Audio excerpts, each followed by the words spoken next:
ನಮಸ್ಕಾರ.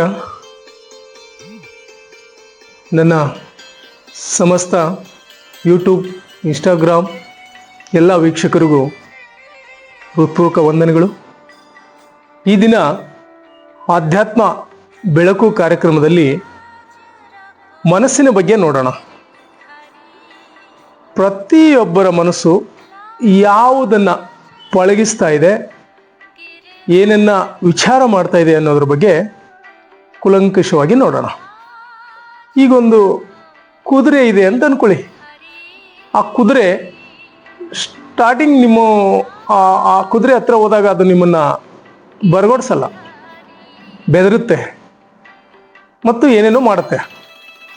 ಆ ಕಾಡು ಕುದುರೆ ಕ್ರಮೇಣ ಅದಕ್ಕೆ ನೀವು ಕಾಳುಗಳನ್ನಿಟ್ಟು ನೀರನ್ನು ಕುಡಿಸಿ ಸರಳವಾಗಿ ನೋಡ್ಕೊಂಡಾಗ ಹತ್ರ ಬರಗೊಡಿಸುತ್ತೆ. ಆಗ ನಿಧಾನವಾಗಿ ಅದನ್ನು ಮೈಯೆಲ್ಲ ಚೆನ್ನಾಗಿ ಉಜ್ಜಿ ಸ್ನಾನ ಮಾಡಿಸಿ ಎಲ್ಲ ನೋಡ್ಕೊಂಡಾಗ ನಿಮ್ಮನ್ನು ತನ್ನ ಹತ್ರ ಬಿಟ್ಕೊಳ್ಳುತ್ತೆ. ಹಾಗೆ ನಿಧಾನವಾಗಿ ಅದರ ಮೇಲೆ ಕೂತು ಜಂಪ್, ಬೆಟ್ಟ ಗುಡ್ಡಗಳು ಕಲ್ಲುಗಳು ಬಂದಾಗ ಜಂಪ್ ಅಂತ ಲಗಾಮ್ ಜಗಿದಾಗ ಅದು ಜಂಪ್ ಮಾಡುತ್ತೆ. ಸೊ ಕ್ರಮೇಣ ನೀವು ಜಂಪ್ ಅನ್ನದೇ ಇದ್ರೂ ಕೂಡ ಮೇಲೆ ಸವಾರಿ ಮಾಡಬೇಕಾದಾಗ ಏನು ಮಾಡಬೇಕು ಅದನ್ನೆಲ್ಲ ಎಚ್ಚರಿಕೆಯಿಂದ ಆ ಕಾಡು ಕುದುರೆ ಮಾಡುತ್ತೆ.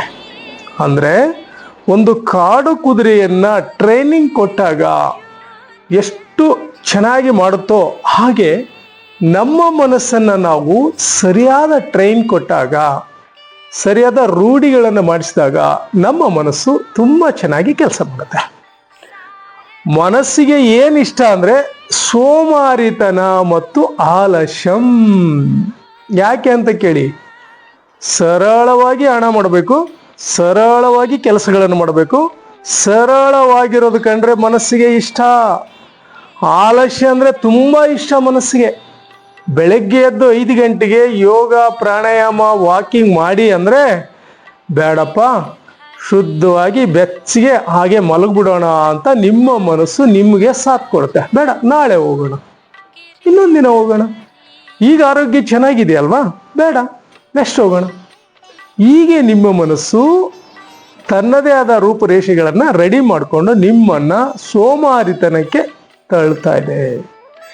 ಈ ಸೋಮಾರಿತನದಿಂದ ಹೊರ ಬರಬೇಕಾದ್ರೆ ನಾವು ಹೇಗೆ ಕಾಡು ಕುದುರೆಗೆ ಟ್ರೈನಿಂಗ್ ಕೊಟ್ಟು ಅದನ್ನು ಸರಿಯಾದ ದಾರಿಗೆ ತಂದೆವೋ ಹಾಗೆ ನಮ್ಮ ಮನಸ್ಸನ್ನು ನಾವು ಸರಿಯಾದ ಕ್ರಮದಿಂದ, ಸರಿಯಾದ ಊಟ, ಉಪಚಾರ, ನಿದ್ರೆ ಕಾರ್ಯಗಳನ್ನು ರೂಢಿಸುವುದರ ಮೂಲಕ ನಾವು ಮನಸ್ಸನ್ನು ಹತೋಟಿಗೆ ತರಬಹುದು. ನಿಮ್ಮ ಪ್ರಾರ್ಥನೆ ಅಂತ ತಿಳ್ಕೊಳ್ಳಿ. ಒಂದು ದೇವರ ಪೂಜೆ ಮಾಡಬೇಕಾಗಿದೆ, ನೀವೀಗ ಒಳಗಡೆ ಏನೋ ಭಾವ ತುಂಬಿದೆಯಲ್ಲ, ಅಲ್ಲಿ ಪೂಜೆ ಏಕಾಗ್ರತೆಗೊಳ್ಳಲ್ಲ. ನಿಮ್ಮ ಒಳ ಮನಸ್ಸಿನಲ್ಲಿ ಯಾರನ್ನಾದ್ರೂ ಬಿಟ್ಕೊಂಡ್ರೆ, ಉದಾಹರಣೆಗೆ ಶತ್ರುತ್ವ ಅಂತ ಅನ್ಕೊಳ್ಳಿ, ಆ ವ್ಯಕ್ತಿಯನ್ನ ನಿಮ್ಮ ಒಳಗಡೆ ನೆನೆಸಿಕೊಂಡಾಗ ನಿಮ್ಮಲ್ಲಿ ಕ್ರೋಧ ಭಾವನೆ, ಸಿಟ್ಟು ಎಲ್ಲ ಹೊರಹೊಮ್ಮುತ್ತೆ. ಆ ವ್ಯಕ್ತಿಯನ್ನ ನೆನೆಸ್ಕೊಂಡ್ರೆ ಸಾಕು, ಅಷ್ಟು ಮೈಯೆಲ್ಲ ಉರ್ಕೊಂಡ್ಬಿಡ್ತೀರಾ. ಅಂದ್ರೆ ನಿಮ್ಮ ಒಳಗಡೆ ದ್ವೇಷವನ್ನ ನೀವು ಎಂಟ್ರಿ ಕೊಟ್ಟಿದ್ದೀರಾ. ಯಾಕೆ ಆ ಶತ್ರುವನ್ನ ನೀವು ಒಳಗಡೆ ಬಿಟ್ಕೊಂಡ್ರಿ? ಯಾಕೆ ಬಿಟ್ಕೊಂಡ್ರಿ? ನಿಮ್ಮ ಮನಸ್ಸಿನ ಒಳಗಡೆ ಯಾಕೆ ಬಿಟ್ಕೊಂಡ್ರಿ? ಯಾವ ವಿಷಯ ವಸ್ತುವನ್ನ ನಾವು ಬಿಟ್ಕೋತೀವೋ ಅದರ ಮೇಲೆ ಕಾರ್ಯ ಪ್ರವೃತ್ತಿ ಮನಸ್ಸು ರೂಪಿಸ್ತದೆ.